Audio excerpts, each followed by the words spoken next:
unang fan na nagpapik, binuntis ka agad kinabukasan. Balita ko, nagwo-workout na si Bia. Pucha, nagpapaka-strong din.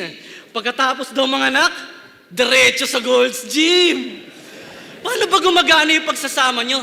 Kung di mo pa ako makakalaban, di ba magpapaganda yung asawa mo? Pinagja-jogging, oh. Parang biek sa kalsada kasi raw...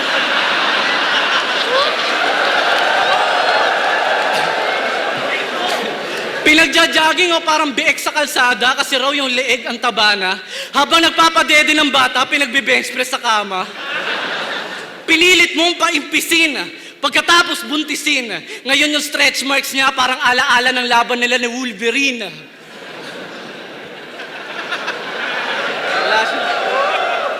Congrats sa asawa mong mataba na pumayat ng malubha.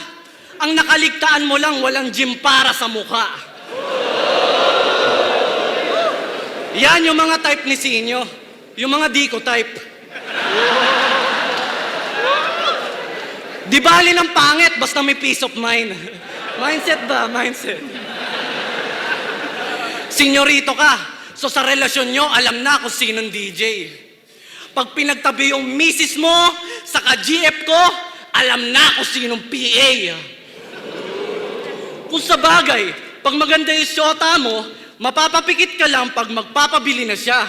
Dito ka na kay B, mapapapikit ka lang pag kakantutin mo na.